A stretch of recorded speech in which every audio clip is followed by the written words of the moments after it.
Let's go. You guys ready for this one? This one is about the sheriff that, sent the judge to heaven. Here we go. Before we get into today's video, I do want to tell y'all that all of the information that I'm pulling is from very public sources, stuff that is already out there. Everything in this video is alleged. I don't know any of these people. I'm just reporting on information that is out there. Now, at the end of the video, I'm going to tell y'all my opinion and what I think happened or what's going on here with the information that we have as of now. It could change later. So, oh yeah, that's right. He probably did, actually. Amy. Yeah, guys, by the way, Christina Randall, make sure you give her a subscribe. She's pinned down in the description. Christina Randall.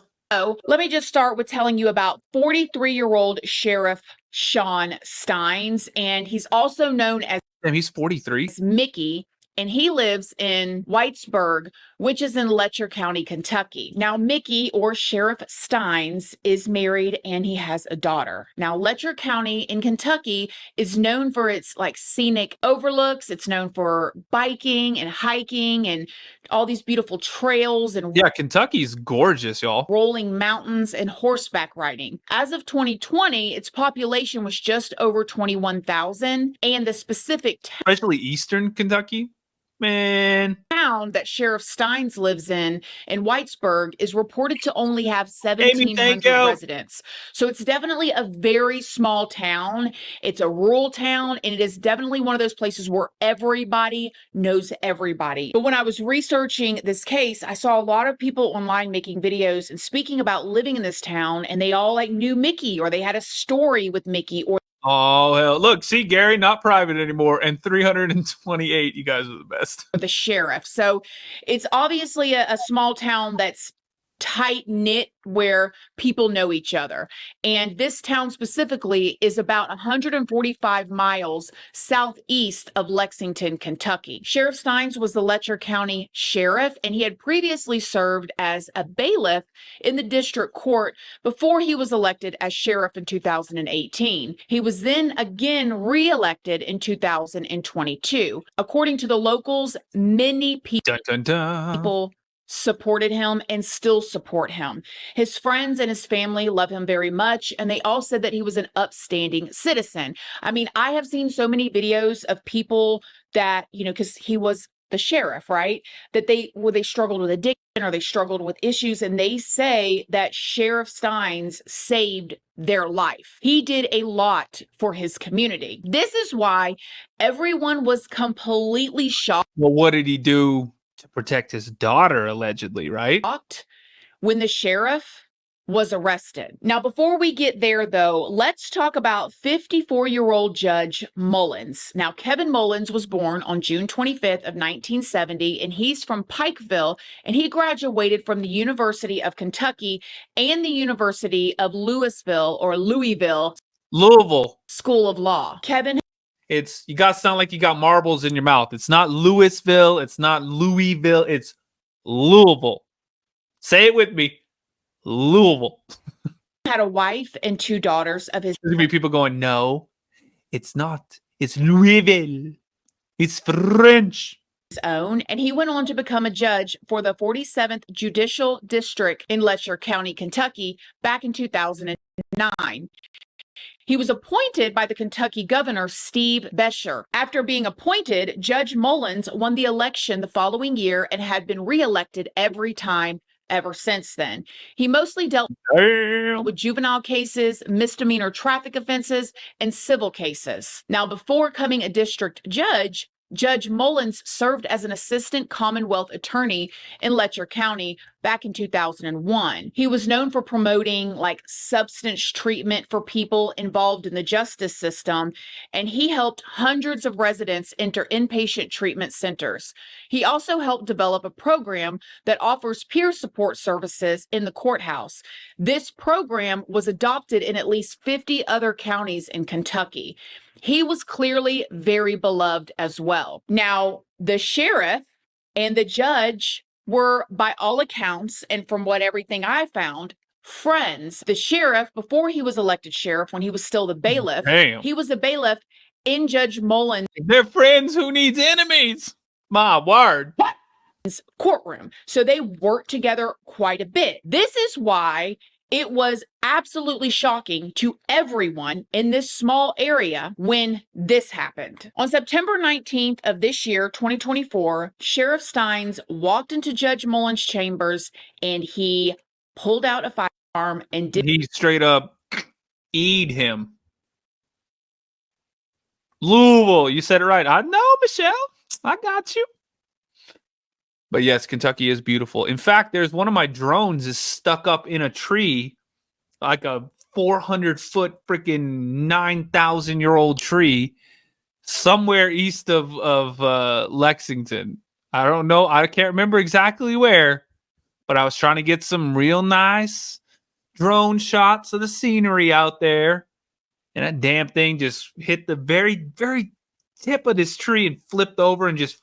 And I'm like, well, shit, it's gone. I'm not trying to climb 400 feet to retrieve that thing. Hell no. It was tree food. Charged it multiple times after some sort of disagreement or like argument between the two. Multiple law enforcement agencies from all around the area, along with emergency services, responded to the courthouse and found Judge Mullins unresponsive in his chambers. Damn. Life-saving measures were taken, however, they were sadly unsuccessful. Sheriff Stines was arrested at the scene without any kind of incident. He was charged with first-degree murder. It is said that when the officers came to arrest him, the video shows him like in the middle of the road, and allegedly he said to the officers, "Treat me fair." Now get this. Whoa. Just 3 hours before this incident took place, the sheriff and the judge and a few other people all had lunch together right up the road at a restaurant. The people that ate lunch with them were asked, and they said nothing seemed out of the ordinary. The only thing that they really remember, this is just the information that's coming out as of now, was that the judge asked the sheriff, "Hey, do you want to come back to my chambers and talk?" And that's when the sheriff said yes. And so they ended up going back to the chambers when this whole incident took place. Now, when asked why this happened, law enforcement said that they knew that there was an argument leading up to it, but what exactly transpired, like prior to the actual shots being fired, they say is still unknown. But there is definitely a lot of speculation and rumors that are swirling right now. One of the things that was going on is Sheriff Stines' department was hit with like this big scandal back in 2022 when a Oh, damn. We didn't know about this. Did y'all know about this? former deputy of his, Ben Fields, pled guilty to R-wording. Oh, hell. Good thing his last name wasn't over. How dare you? 2 different women who were on house arrest and under his supervision. So you've got... Oh, hell no. You're going to burn in hell for that, dude. What the hell? This officer that is under the sheriff, right? One of his officers that is monitoring people who are on house arrest. So he's checking on them. They're coming in to report to him, And allegedly, this sheriff took advantage of 2 women. He ended up being sentenced to 6 months in the county jail, the actual county jail that he used to work in. And then he got 6 months probation after. Now, in a pending civil lawsuit for 2 people, 6 months?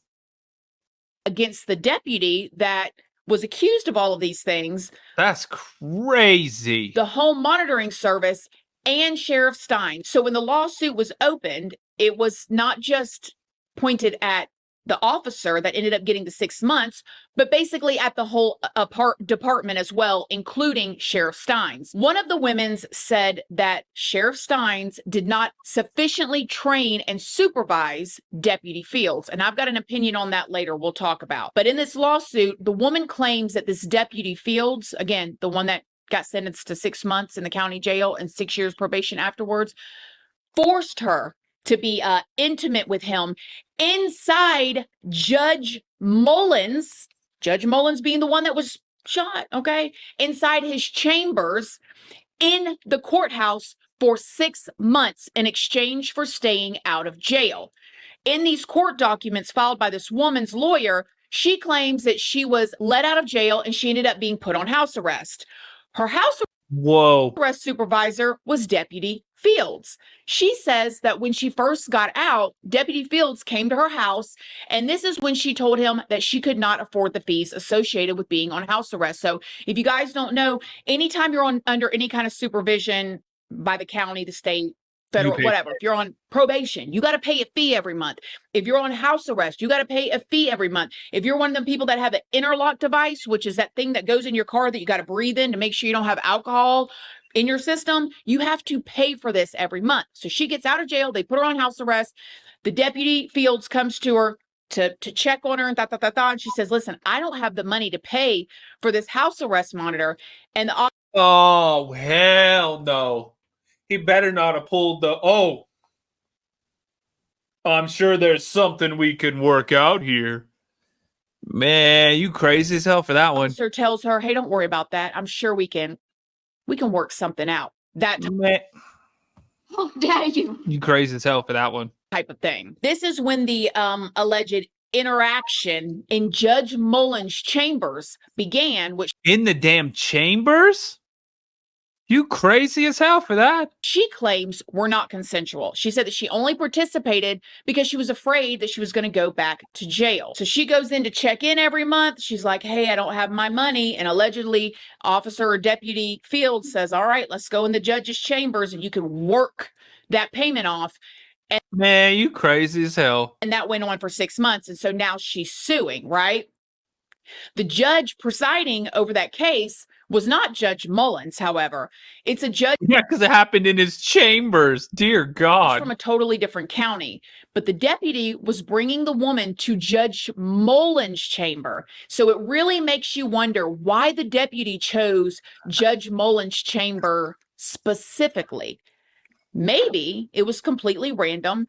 Who knows? Or maybe him and the judge had some sort of agreement. I think it's strange and odd because we know that there was cameras in there because that's how they ended up getting the footage from the situation that happened between the sheriff and the judge that we're talking about today. Why he would bring her into his office. That's right, thank you. There's a lot of questions there, okay? But however, 3 days before Judge Mullins' passing, Sheriff Stines was deposed for 4 hours for this lawsuit. Now remember, oh hell, he's a listed defendant in it as well because he was Deputy Fields' direct supervisor. Now it's not really clear what or if anything actually came out of that deposition. Well, at least it hasn't come out publicly.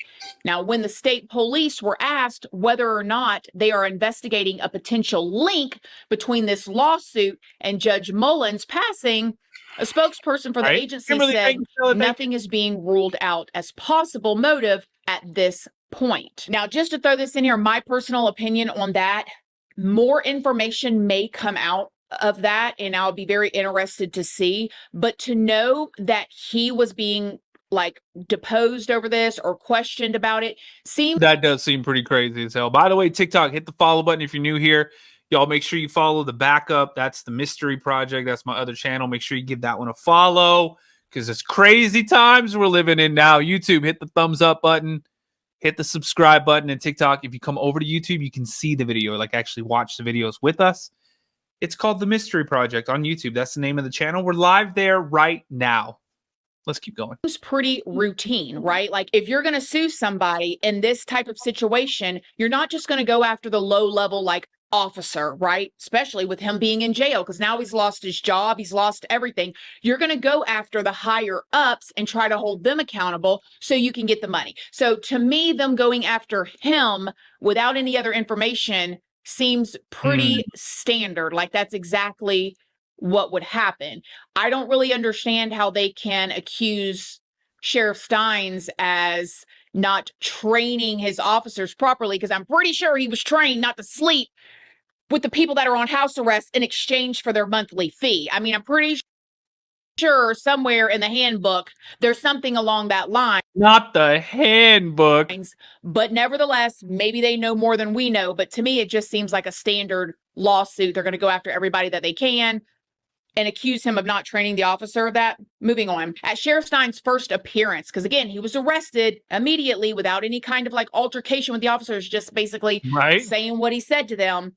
But at his first appearance, he entered a plea of not guilty. Now, his case is being handled by Carter County, which is 100 miles away, just to make sure there's no conflict of interest, which I think is exactly what should be done. Interestingly, though, when the judge asked Sheriff Stines if he needed a court-appointed attorney, he said yes. The judge questioned him on this because Sheriff Stines should have been somewhat like he should have been financially comfortable or stable. Some people are saying well off, but it is reported that he annually made $115,000 a year. And that ain't nothing, man. You still $115,000 a year now? Y'all crazy as hell thinking he can afford an attorney. $115,000. You still have to think about, do I need groceries or gas? You what? Man, 115, that barely gonna cover mortgage payment, 2 car payments, and groceries. You're not gonna have the fastest internet or the newest iPhone, that's for sure. I don't, especially in the 2024, and you have kids and all of that, and a mortgage and interest rates, I don't consider that well off. I consider that you're broke as hell. Probably can pay your bills and maybe go on a vacation every year. I don't know. What? Hell no. Y'all tell me what y'all think. But Sheriff Stines' attorneys said that because $115,000, that's less than $10,000 a month. It's like 9,800 something. Because he will not have any income moving forward. A third of that is mortgage. That he's going to need a public defender. I don't think he would qualify as an indigent defendant. Well, sir, we're happy to. Mr. Stines is happy to put any paperwork, feel anything that would help the court make that determination. Obviously, the court is the one that appoints us. And what's your income?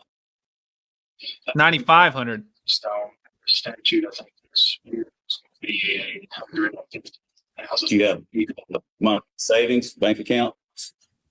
Oh, damn, I can barely hear him. Yeah, no, 23,000. Oh my God. Yeah. Nowadays, that's tough just to begin with. But now, I mean, holy hell. I understand that he's in the process of losing his job as a sheriff of Letcher County, obviously. His family is not prepared for this eventuality. And again, I think the cost of defending one of these cases right?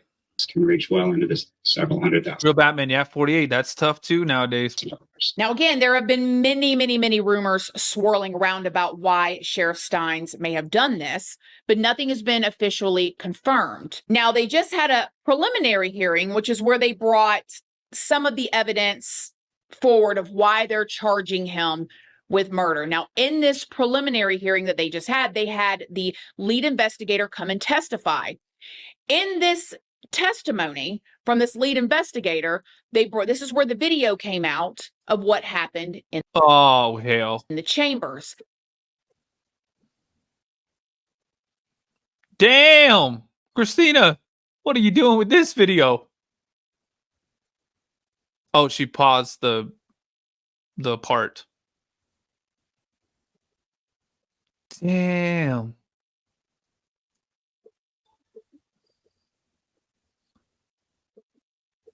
That is crazy.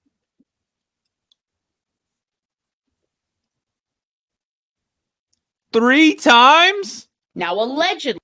Gianni won't let me show on TikTok, but if you come over to YouTube, you can see it. The Mystery Project on YouTube. Search that. You'll find it. Subscribe to the channel. It's at 39 minutes, basically, if you want to fast forward to that part. According to the rumors and things that are going around, Sheriff Stines could have believed that the judge was having an inappropriate relationship of some sorts with his teenage daughter. Oh, hell. How dare you? Allegedly, when they got into the judge's chambers, Sheriff Stines tried to call his daughter from his phone, and then he asked the judge for his phone, and he saw his daughter's number in the judge's phone, and I believe that he tried to call. That's it's going back and forth. Nobody is saying whether she answered or not, but allegedly he saw the daughter's number, his teenage daughter's number, in the judge's phone, and then he pulled out the weapon and he discharged it. Some of the things that I found very interesting. Man, that dude saw red. He went, nope. In the preliminary hearing, though, is they never went and took the daughter's phone to do forensic download on it. Trotter. What? She's interviewed with or without a finger. With. So her finger was present at the time you interviewed her. Yes, I believe. I wasn't there, but yes, I think so. And law enforcement has not spoken to her without her parent present. Not that I'm aware of. Well, did the Kentucky State Police obtain her phone? No. You intend to obtain records for her cell phone number?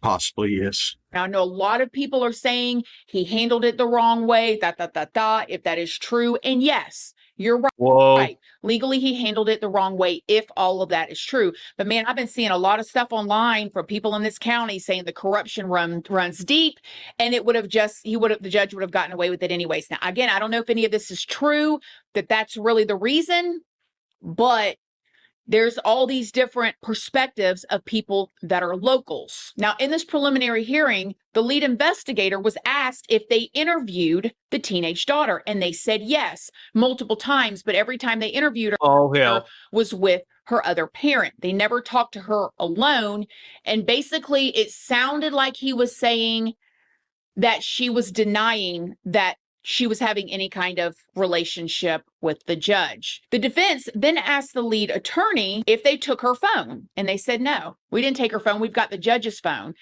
And it sounded like they were basically saying, yeah, but she has apps on her phone. I'm thinking, this is just me trying to read between the lines. I don't know. I'm thinking that they wanted the forensics downloads on Snapchat, the types of apps where you're sending messages that are being deleted. The judge's records, too. Well, I understand. And she's made statements about what occurred during those Do people still use Snapchat? conversations. I didn't even know that was still a thing. I understand that, but Stella, thank you for the kitties. Y'all hit me with them kitties. I would presume that Halloween have kitty. you ascertained whether Judge Mullins also had apps that stand outside all phone records? I've not received those records yet. I don't know what's on the phone. Fair enough, but I mean, did you look at the phone? Did it appear there were Whoa. apps on it? I'm not the person that's qualified to look through the phone. Okay, but you're familiar with cell phones. They can host other forms of communication. What suggestion? I do say you're familiar with cell phones, ain't you? He's asked a question. Like they're taking people said he didn't know that before the phone, so he's not looking at the phone. He can't justify that. Well, he asked the question, and what he Julie, yep, Snapchat's still a thing. can only testify what he has personal knowledge about. Actually, yes, sir. Thank you. Right. So, And Steph, they all sound like you. Oh, I love the accent. I love the accent. you're aware that Every time I go into one of your lives, the haunted side.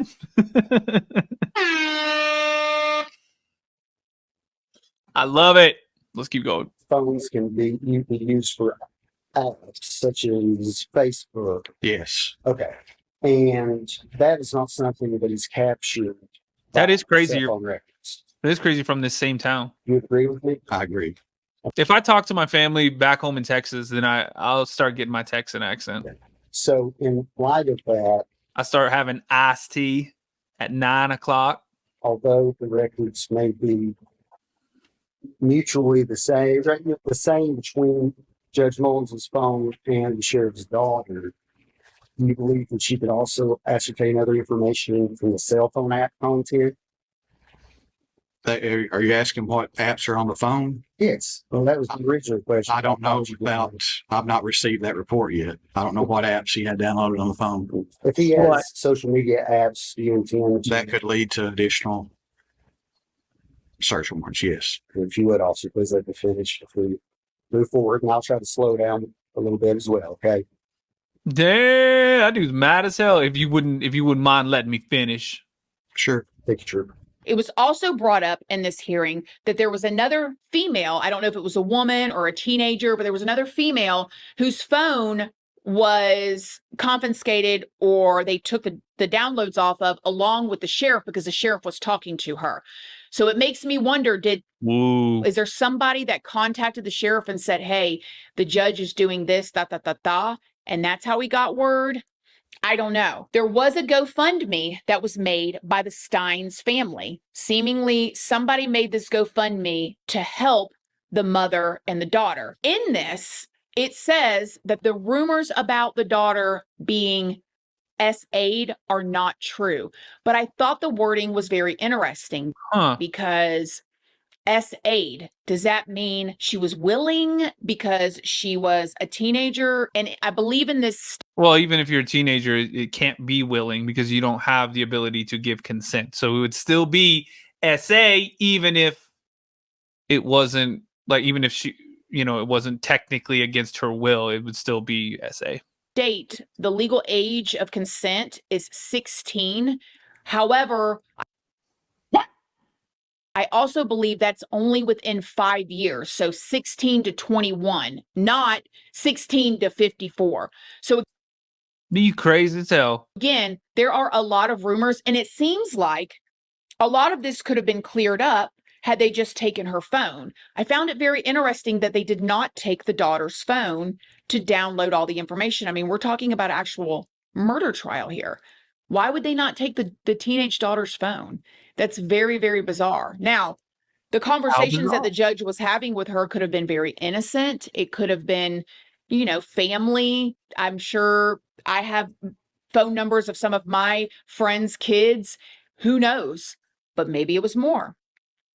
Now, I'm also seeing that when the truth comes out about what happened and why that went down in the judge's chambers, everybody's going to be shocked. So, all we really know is that a very loved and respected sheriff in the town ended the life of a beloved judge in the town. There's a reason.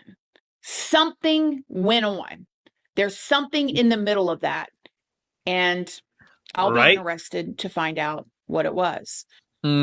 Was the sheriff, did he just snap?